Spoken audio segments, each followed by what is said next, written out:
Hello नमस्कार। आप सभी का सेडा क्लासेस के डिजिटल प्लेटफॉर्म पर बहुत बहुत स्वागत है।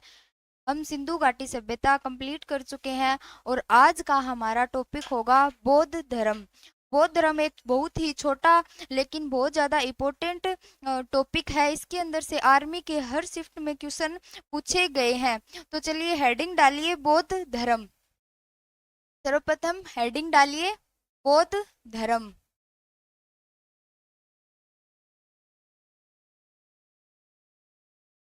बौद्ध धर्म। बौद्ध धर्म के अंदर हम सर्वप्रथम यह देखेंगे कि हम कौन कौन से टॉपिक्स पढ़ेंगे। इसके अंदर हम एक सीरीज वाइज इसका अध्ययन करेंगे ताकि हर टॉपिक हमारा क्लियर होता रहे और हमें याद रहे। तो देखिए सर, सबसे पहले हम बौद्ध धर्म का क्या पढ़ेंगे? सामान्य परिचय। सामान्य परिचय। परिचय। इसके बाद हम दूसरा टॉपिक कौन सा पढ़ेंगे? इसका प्रथम हो गया हमारा सामान्य परिचय। उसके बाद है प्रमुख घटनाएं। प्रमुख घटनाएं यानी बौद्ध धर्म से जो जुड़ी, महात्मा बुद्ध से जो जुड़ी है, उनसे संबंधित जो घटनाएं हैं उनका अध्ययन करेंगे। उसके बाद तीसरे नंबर पर हम क्या पढ़ेंगे कि धार्मिक स्थल। क्या पढ़ेंगे? धार्मिक स्थल।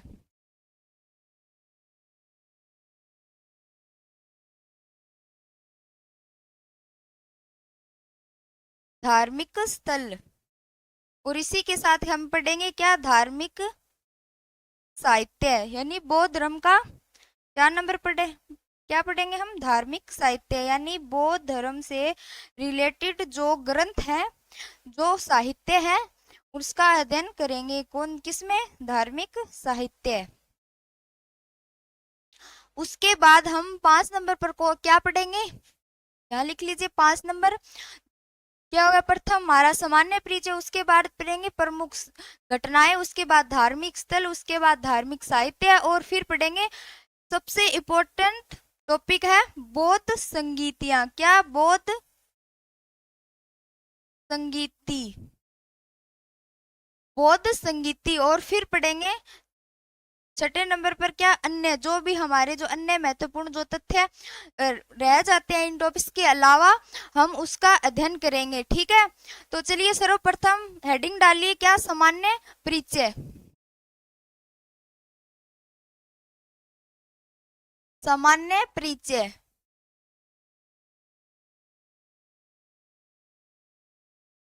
हमें एक एक टॉपिक यहाँ से क्लियर करते चलेंगे और याद करते चलेंगे। चलिए सामान्य परिचय के अंदर सर्वप्रथम हम क्या देखेंगे कि जो बौद्ध धर्म है उसका उदय कब हुआ, किसके द्वारा किया गया। तो बौद्ध धर्म का उदय कब हुआ? 6ठी शताब्दी ईस्वी पूर्व। कब? 6ठी शताब्दी। 6ठी शताब्दी में बौद्ध धर्म का उदय हुआ। ईस्वी पूर्व। क्या हुआ? उदय। उदय। ठीक है। और किसके द्वारा? यानी बौद्ध धर्म के क्या? प्रवर्तक। प्रवर्तक या संस्थापक। संस्थापक कौन थे? बौद्ध धर्म के प्रवर्तक या संस्थापक कौन थे? तो हम सभी जानते हैं कि बौद्ध धर्म की जो स्थापना थी वो किसके द्वारा की गई थी? गौतम बुद्ध। कौन थे? गौतम बुद्ध। गौतम बुद्ध के द्वारा बौद्ध धर्म की जो स्थापना की गई थी। चलिए इसके बाद क्या देखेंगे कि गौतम बुद्ध है, उनके जीवन से जुड़ी जो प्रमुख घटनाएं हैं, उनका जो सामान्य बौद्ध धर्म के जीवन की प्रमुख घटनाएं, उनका परिचय पढ़ेंगे। तो चलिए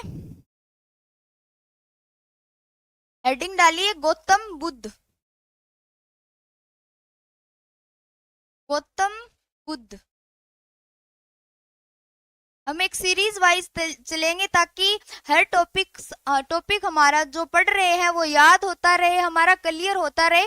तो गौतम बुद्ध के बारे में सर्वप्रथम कि गौतम बुद्ध का जन्म कब हुआ, कहाँ हुआ, और उनके माता पिता, उनका बचपन का नाम, ये सभी चर्चाएं करेंगे। तो सर्वप्रथम डालिए कि जन्म, गौतम बुद्ध का जन्म कब हुआ, गौतम बुद्ध का जो जन्म है वो कहाँ हुआ, ये सभी हम पढ़ेंगे। तो जन्म कब हुआ गौतम बुद्ध का? 563 ईस्वी। क्या? 563 ईस्वी पूर्व, ईस्वी पूर्व।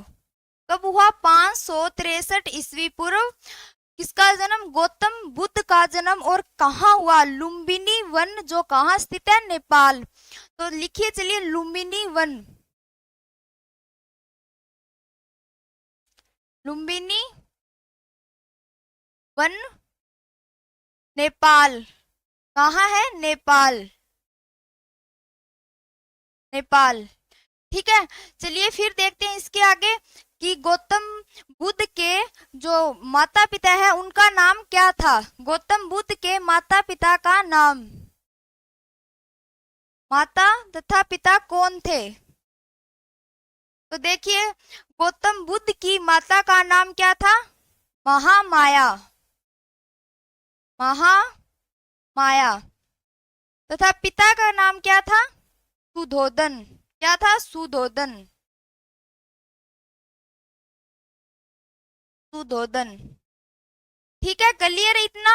गौतम बुद्ध का जन्म 563 ईस्वी लुम्बिनी वन नेपाल में हुआ और उनके माता पिता कौन थे? महामाया और सुधोधन।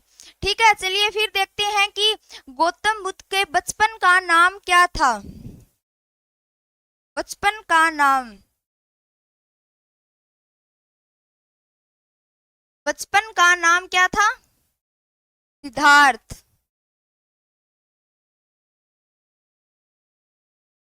सिद्धार्थ।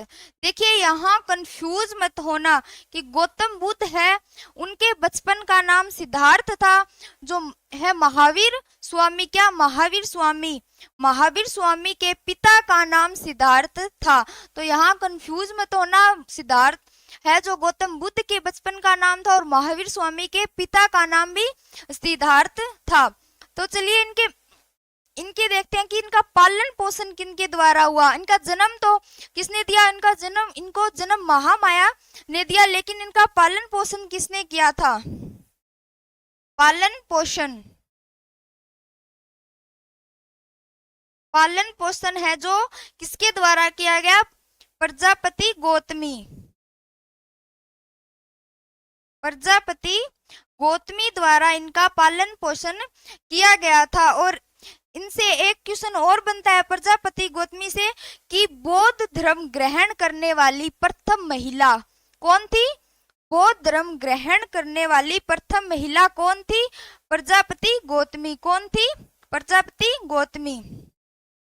तो लिख लीजिए कि बौद्ध धर्म ग्रहण करने वाली प्रथम महिला,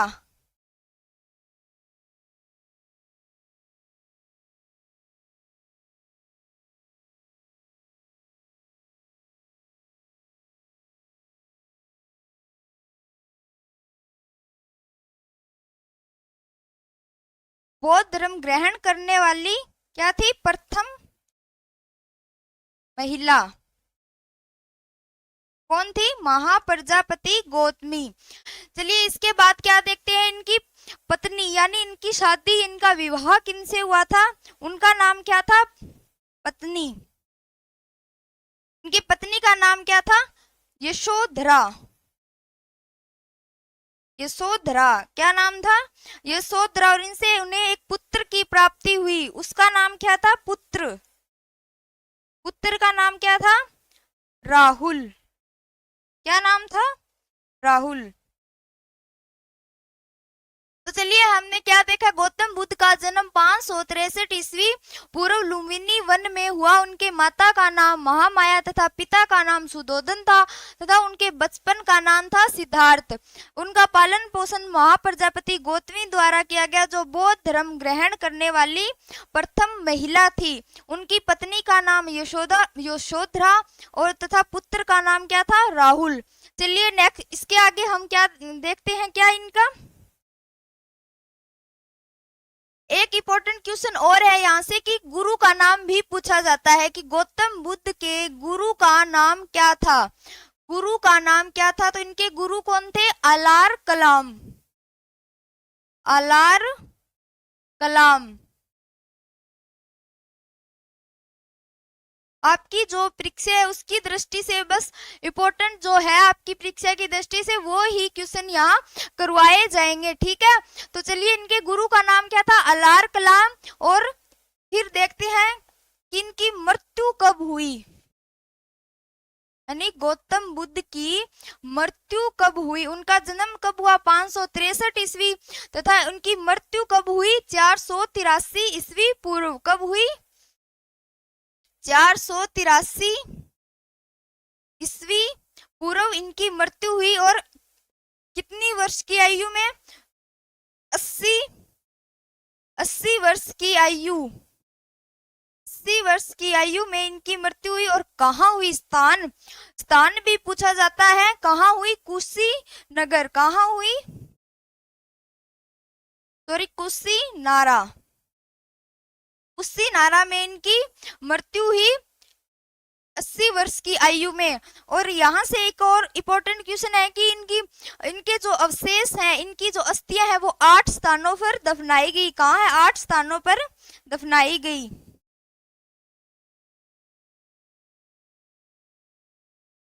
क्या अस्थियां, अस्थियां कितने स्थानों पर, 8 स्थानों पर। चलिए इतना क्लियर है, फिर आगे देखते हैं। इसके बाद 2 नंबर पे हमारा कौन सा टॉपिक था, प्रमुख घटनाएं। क्या था, प्रमुख घटनाएं। तो चलिए देखते हैं प्रमुख घटनाएं। प्रमुख घटनाएं यानी बुद्ध से जुड़ी जो प्रमुख घटनाएं हैं वो कौन कौन सी है वो देखेंगे।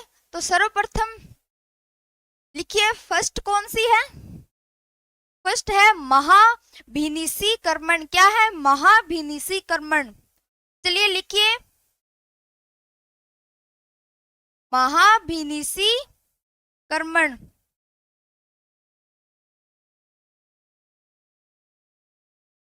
महाभिनिशीकर्मण क्या है, महाभिनिशीकर्मण।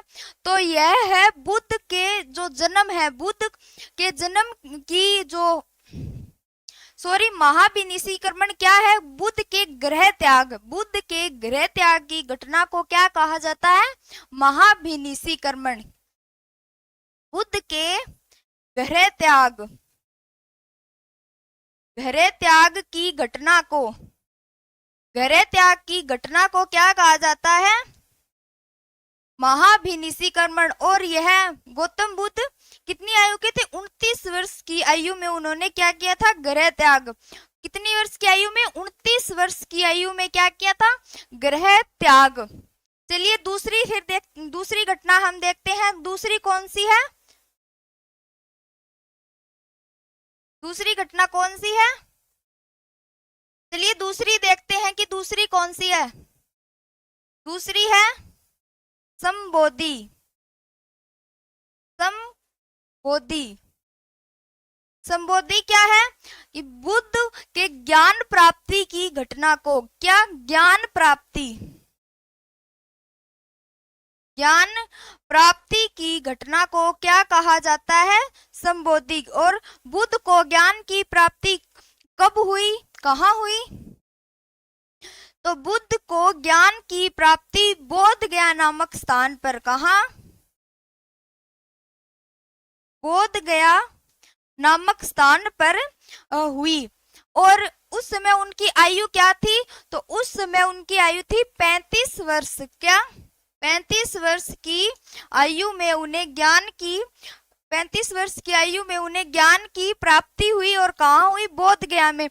और यहाँ से एक इम्पोर्टेंट क्वेश्चन पूछा जाता है कि एक तो यह कि गौतम बुद्ध को ज्ञान की प्राप्ति किस नदी के तट पर हुई, और एक क्वेश्चन पूछा जाता है कि गौतम बुद्ध को ज्ञान की प्राप्ति किस वृक्ष के नीचे हुई। ये बहुत ज्यादा इंपॉर्टेंट क्वेश्चन है। तो चलिए देखते हैं नदी कौन सी थी, किस नदी के तट पर हुई? निरंजना नदी, निरंजना नदी के तट पर हुई। और वृक्ष कौन सा था? वृक्ष किस वृक्ष के नीचे हुई? पीपल वृक्ष। कौन सा? पीपल वृक्ष। ये याद रखिए, यहां से परीक्षा की दृष्टि से वेरी इंपॉर्टेंट क्वेश्चन है कि किस नदी? वो निरंजना नदी के तट पर पीपल वृक्ष के नीचे बोध गया नामक स्थान पर गौतम बुद्ध सिद्धार्थ को ज्ञान की प्राप्ति हुई। और इसी घटना के बाद संबोधि यानी ज्ञान की प्राप्ति की घटना के बाद ही सिद्धार्थ को गौतम बुद्ध के नाम से जाना गया, गौतम बुद्ध के नाम से जाना गया। चलिए आगे देखते हैं नेक्स्ट घटना कौन सी थी। तीसरी लिखिए, तीसरी घटना कौन सी थी? धर्म चक्र परिवर्तन। क्या? धर्म चक्र परिवर्तन। धर्म चक्र परिवर्तन। धर्म चक्र परिवर्तन किसे कहा जाता है? तो गौतम बुद्ध का जो प्रथम उपदेश दिया गया, गौतम बुद्ध द्वारा सर्वप्रथम उपदेश दिया गया, उस घटना को क्या कहा जाता है? धर्म चक्र परिवर्तन। तो कब दिया गौतम बुद्ध को? क्या है? सॉरी, कौन सी घटना को कहा जाता है? प्रथम उपदेश। प्रथम उपदेश देने की घटना को धर्म चक्र परिवर्तन कहा जाता है। और धर्म चक्र परिवर्तन महात्मा बुद्ध ने कितने? 5 व्यक्तियों को, सर्वप्रथम 5 व्यक्तियों को दिया था। और यहाँ से इंपॉर्टेंट क्वेश्चन एक और भी है कि कहाँ दिया था सर्वप्रथम? तो गौतम बुद्ध द्वारा सर्वप्रथम जो उपदेश है वो किस स्थान पर दिया गया था? तो किस स्थान पर? सारनाथ। सारनाथ, सारनाथ में सर्वप्रथम गौतम बुद्ध द्वारा प्रथम उपदेश दिया गया था। और इसी घटना को धर्म चक्र परिवर्तन के नाम से जाना जाता है। तो चलिए फिर नेक्स्ट घटना कौन सी है? नेक्स्ट घटना है महापरिनिर्वाण। क्या? महापरिनिर्वाण।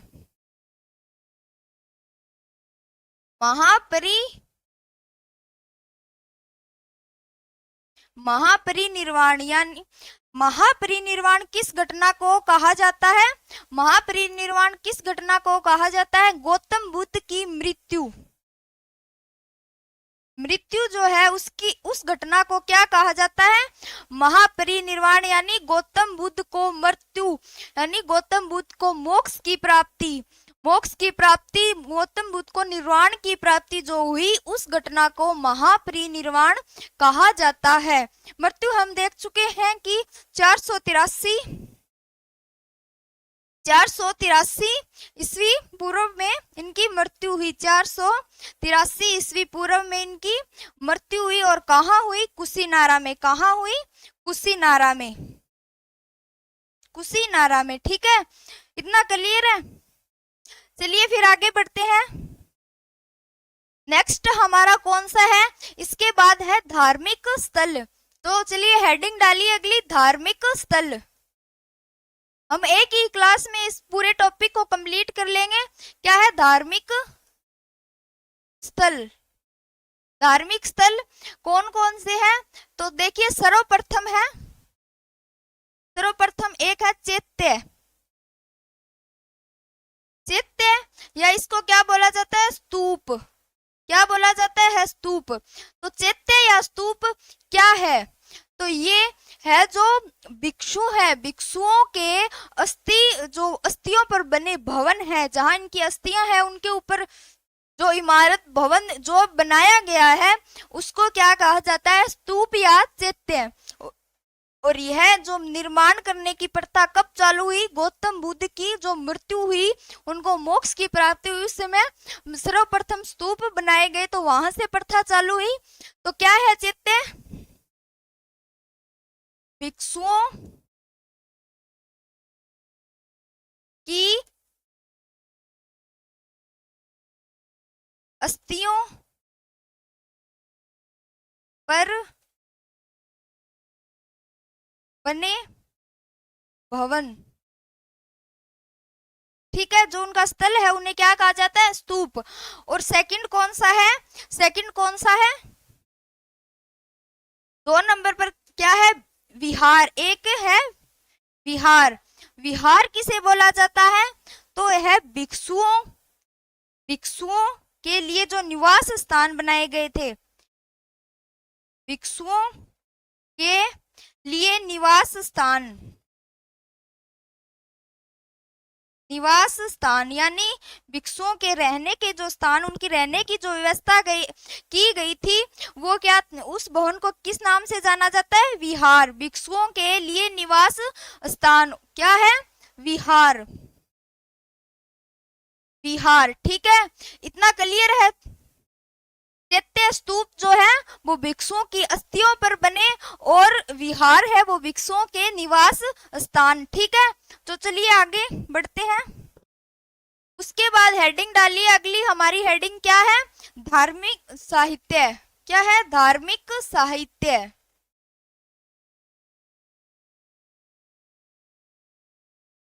धार्मिक साहित्य। धार्मिक साहित्य के अंदर हम देखेंगे कि बौद्ध धर्म से जुड़े जो संबंधित प्रमुख ग्रंथ हैं वो कौन कौन से हैं। तो सर्वप्रथम हम देखेंगे फर्स्ट कौन सा है? त्रिपिटक। क्या है? त्रिपिटक, बौद्ध धर्म का प्रमुख ग्रंथ त्रिपिटक। त्रिपिटक के अंतर्गत 3 पिटक हैं जो आते हैं। तो प्रथम क्या है? विनय पिटक। कौन सा है? विनय पिटक। विनय पिटक। सेकंड है सुत पिटक। कौन सा? सुत पिटक। और थर्ड कौन सा है? अभिधम पिटक। अभिधम पिटक।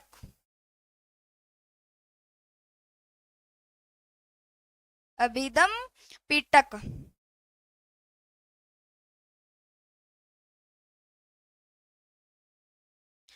तो चलिए देखते हैं क्या है इसके अंदर। तो सर्वप्रथम कौन सा है? विनय पिटक। विनय पिटक के अंदर क्या है? भिक्षुओं के नियम, भिक्षुओं के लिए क्या है? नियम दिए गए हैं, ठीक है, नियम।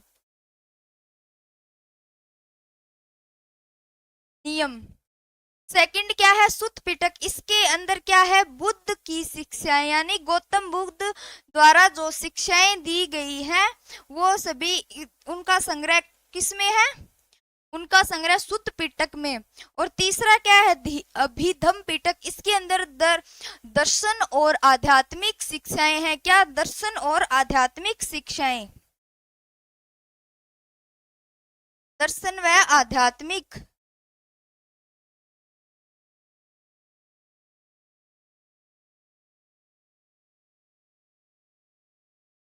क्या है? आध्यात्मिक शिक्षाएं। आध्यात्मिक शिक्षाएं, ठीक है। तो चलिए सर्वप्रथम कौन सा ग्रंथ पढ़ा हमने? सुत पिटक। सुत पिटक के अंदर क्या है? 3 पिटक है, विनय पिटक, सुत पिटक और अभिधम पिटक। त्रिपिटक के अंदर है विनय, सुत और अभिधम। तो विनय पिटक के अंदर क्या है? भिक्षुओं के नियम दिए गए हैं। और फिर सुत पिटक के अंदर है बुद्ध की शिक्षाएं, और अभिधम पिटक के अंदर क्या है? दर्शन व आध्यात्मिक शिक्षाएं। चलिए आगे देखते हैं। दूसरा कौन सा है? दूसरा है जातक ग्रंथ। जातक ग्रंथ। जातक ग्रंथ के अंदर क्या है? जातक ग्रंथ के अंदर है बुद्ध के पूर्व जन्म, यानी बुद्ध का जो पूर्व जन्म है उससे संबंधित जो कथाएं हैं, कहानियां हैं, वो किसके अंदर है? जातक ग्रंथ के अंदर। तो क्या है इसके अंदर? बुद्ध के पूर्व जन्म, पूर्व जन्म की कथाएं, कथाएं। ठीक है, चलिए इसके बाद देखते हैं एक ग्रंथ और है, बुद्ध चरित। बुद्ध चरित, बुद्ध चरित के रचयिता कौन है? बुद्ध चरित के रचयिता कौन है? अश्वघोष। कौन है? अश्वघोष। अश्वघोष। यह भी एक जो है बौद्ध धर्म का प्रमुख ग्रंथ है और इतिहास की दृष्टि से भी बहुत इंपॉर्टेंट ग्रंथ है। तो चलिए ये टॉपिक भी क्लियर हो गया। इसके बाद हम पढ़ेंगे क्या? मोस्ट इंपोर्टेंट टॉपिक, बौद्ध संगीतियां। क्या? बौद्ध संगीतियां। तो चलिए हेडिंग डालिए।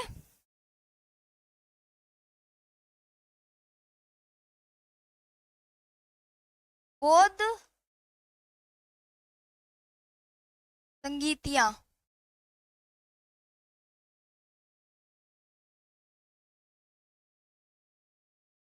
चलिए देखते हैं संगीति।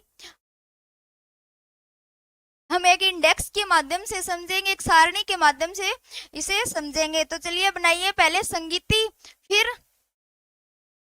समय, उसके बाद स्थान यानी किस स्थान पर आयोजित हुई, और फिर है फोर्थ नंबर पर है शासक यानी उस समय कौन सा शासक था या किस शासक ने आयोजित करवाई। तो देखिए सर्वप्रथम देखेंगे संगीति यानी कि प्रथम संगीति।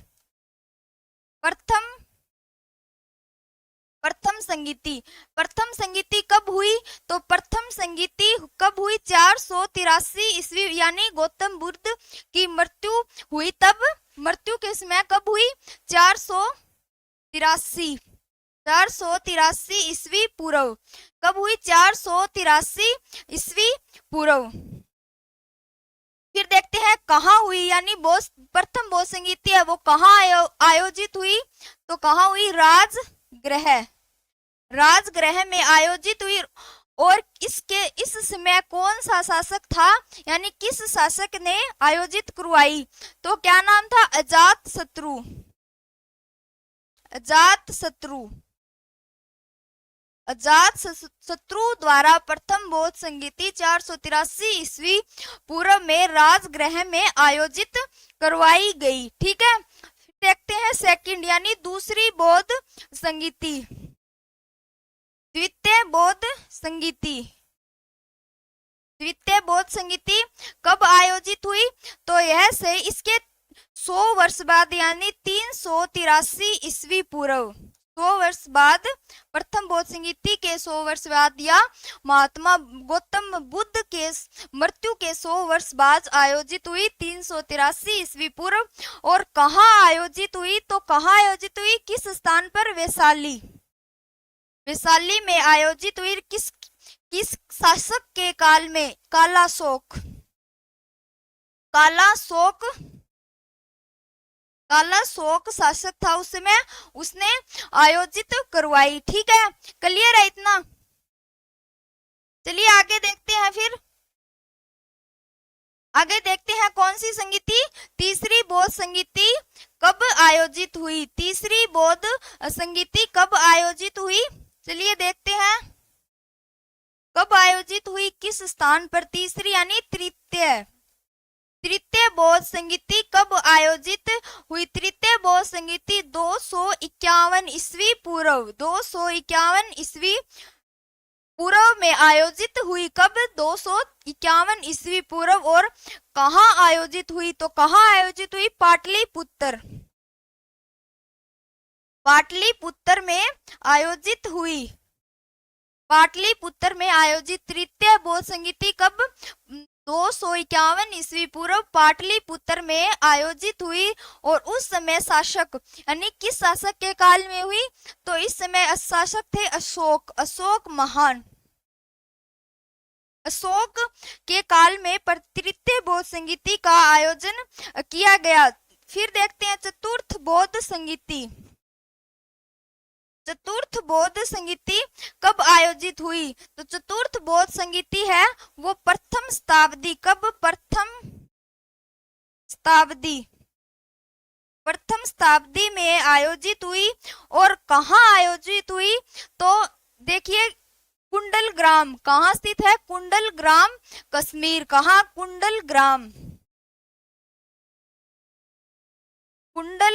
में आयोजित। कहाँ है कुंडलग्राम? कश्मीर में। और इस समय शासक यानी किस शासक के द्वारा आयोजित करवाई गई?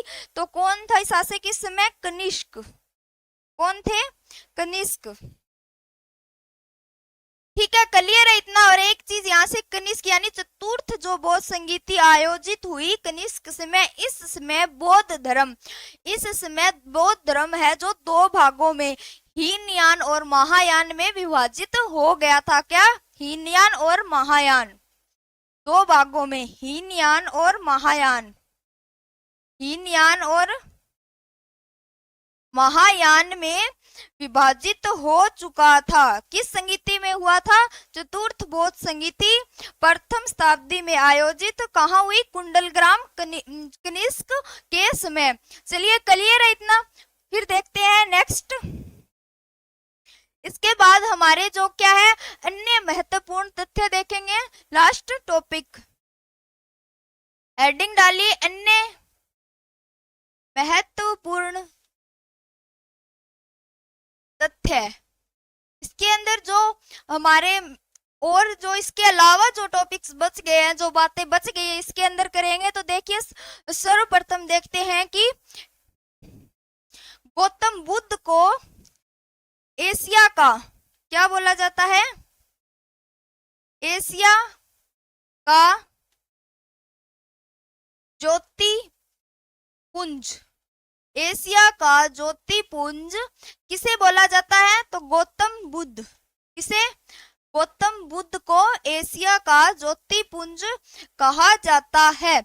इसके बाद देखेंगे एक हमारी इंपॉर्टेंट जो है कि गौतम बुद्ध के जो उनके प्रतीक है, यानी उनके जन्म का प्रतीक, गृह त्याग का प्रतीक, ज्ञान प्राप्ति का प्रतीक, मृत्यु का प्रतीक, ये आदि हम भी ये अभी देखेंगे। तो देखिए, सर्वप्रथम हम देखते हैं जन्म का प्रतीक।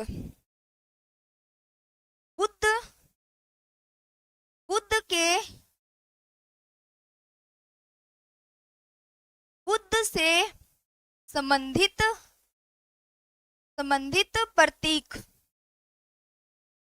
प्रतीक।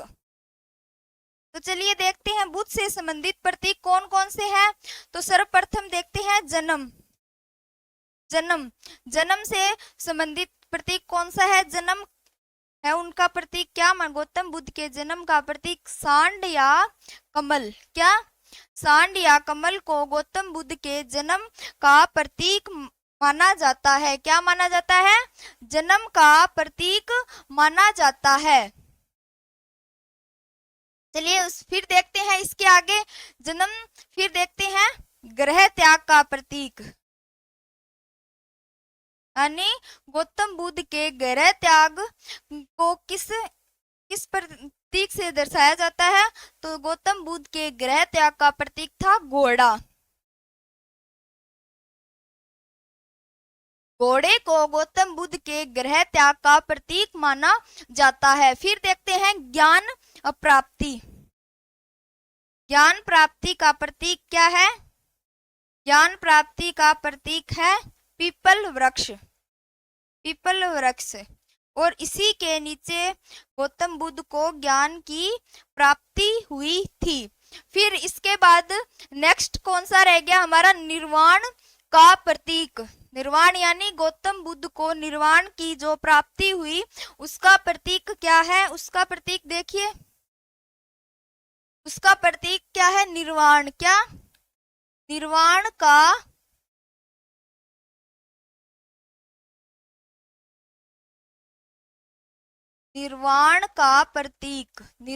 प्रतीक क्या है? गौतम बुद्ध के निर्वाण का प्रतीक स्तूप। क्या है? स्तूप जो है वो गौतम बुद्ध के निर्वाण का प्रतीक है। इसके बाद हम एक और रह गया क्या? मृत्यु। क्या देखेंगे? मृत्यु से संबंधित जो प्रतीक है वो क्या है? मृत्यु से संबंधित जो प्रतीक है वो बच गया। चलिए देखते हैं मृत्यु। मृत्यु का प्रतीक, मृत्यु का प्रतीक क्या है? मृत्यु का प्रतीक है, सॉरी, ये निर्वाण का प्रतीक, निर्वाण का प्रतीक क्या होगा? निर्वाण का प्रतीक पद चिन्ह है। मृत्यु का प्रतीक है स्तूप। निर्वाण का क्या है? निर्वाण का प्रतीक है पद चिन्ह। क्या है? पद चिन्ह। पद चिन्ह है वो गौतम बुद्ध के निर्वाण का प्रतीक है। और अंत में बच गया मृत्यु का प्रतीक। मृत्यु का प्रतीक क्या है? स्तूप। स्तूप। ठीक है, क्लियर है इतना? तो क्या देखा हमने? अन्य महत्वपूर्ण तथ्य, इसके अंदर देखा एशिया का ज्योति पुंज किसे कहा जाता है? गौतम बुद्ध को। फिर देखा कि बुद्ध से संबंधित जो प्रतीक है वो कौन कौन से हैं? तो सर्वप्रथम हमने कौन सा देखा? जन्म। जन्म से संबंधित प्रतीक है कमल या सांड। फिर देखा गृह त्याग। गृह त्याग से संबंधित है घोड़ा। ज्ञान प्राप्ति से संबंधित पीपल वृक्ष। और निर्वाण से संबंधित है पद चिन्ह। और मृत्यु से संबंधित प्रतीक क्या है? स्तूप। तो चलिए हमारा जो टॉपिक है वो कंप्लीट हो चुका है। हम एक बार देख लेते हैं हम क्या क्या पढ़ा हमने आज।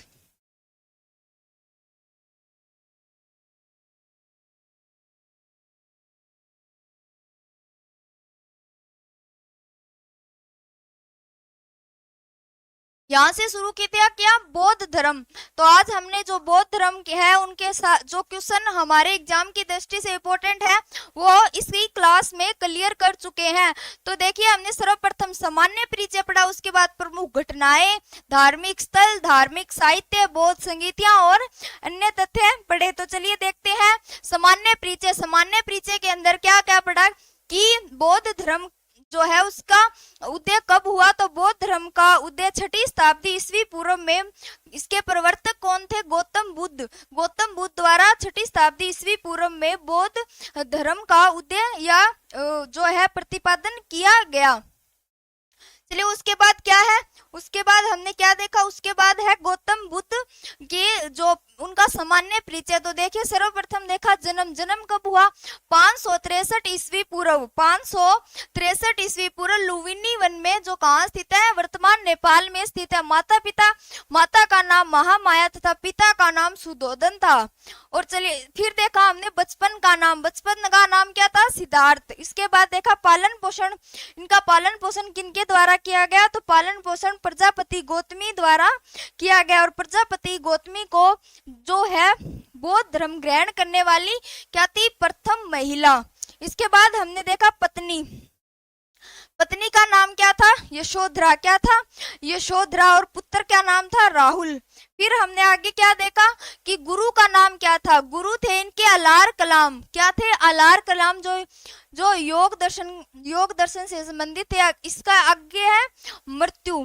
इनकी मृत्यु कब हुई? 483 ईस्वी पूर्व में। कहाँ हुई? कुशीनारा में इनकी मृत्यु हुई। और कितने वर्ष की? 80 वर्ष की आयु में। और इनकी अस्थियां है वो 8 स्थानों पर है। 8 स्थानों पर इनकी अस्थियां स्थित हैं। चलिए नेक्स्ट देखते हैं प्रमुख घटनाएं।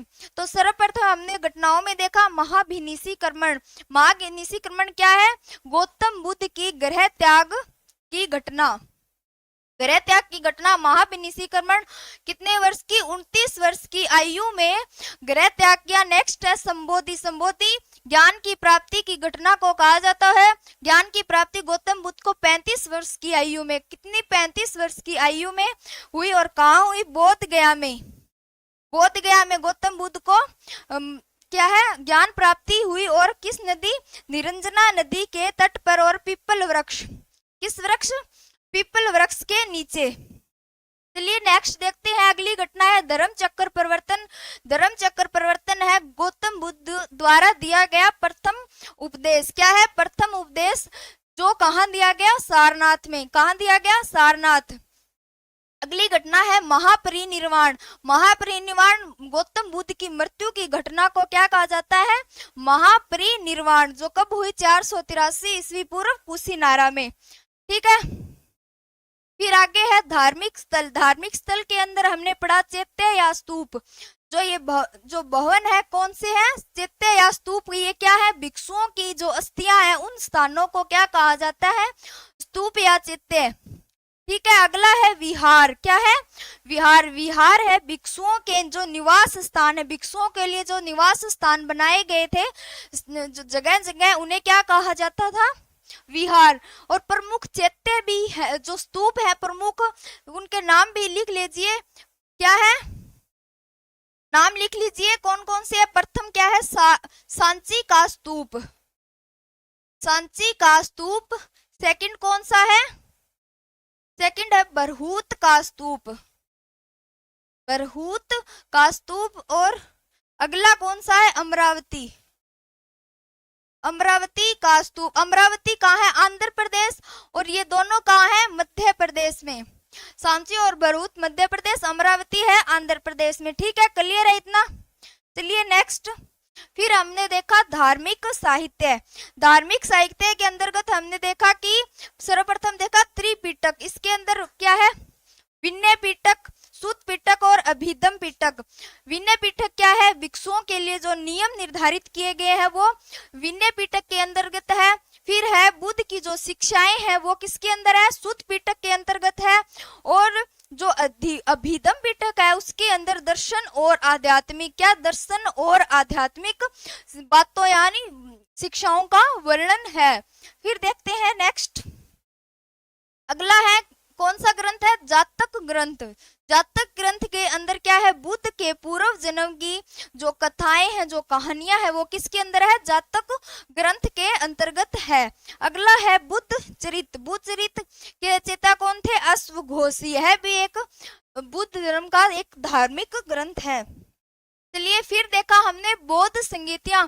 इंपॉर्टेंट क्वेश्चन है और यहाँ से क्वेश्चन अवश्य आता ही आता है। तो देखिए प्रथम बौद्ध संगीति। प्रथम बौद्ध संगीति है वो 483 ईस्वी पूर्व राजगृह में किसके द्वारा? अजातशत्रु के द्वारा आयोजित करवाई गई। फिर है द्वितीय बौद्ध संगीति। दूसरी बौद्ध संगीति है वो कब? 383 ईस्वी पूर्व वैशाली में किसके द्वारा? कालाशोक। किसके द्वारा? कालाशोक के द्वारा आयोजित हुई। फिर है तीसरी बौद्ध संगीति 251 ईस्वी पूर्व। 251 ईस्वी पूर्व पाटलिपुत्र में अशोक द्वारा आयोजित करवाई गई। और चतुर्थ बौद्ध संगीति है जो प्रथम शताब्दी में आयोजित हुई और कहाँ? कुंडलग्राम कश्मीर में आयोजित किसके द्वारा? कनिष्क के द्वारा आयोजित करवाई गई। और इसी समय बौद्ध धर्म है वो हीनयान और महायान दो शाखाओं में विभाजित हो गया। हीनयान और महायान दो शाखाओं में क्या विभाजित हो गया। फिर हमने देखा कि अन्य महत्वपूर्ण तथ्य इसके अंदर देखा एशिया का ज्योतिपुंज। क्या? एशिया का जो ज्योतिपुंज है वो किसे कहा जाता है? गौतम बुद्ध को। किसे? गौतम बुद्ध को एशिया का ज्योतिपुंज कहा जाता है। फिर हमने देखा बुद्ध से संबंधित जो प्रतीक है वो है प्रथम देखा जन्म।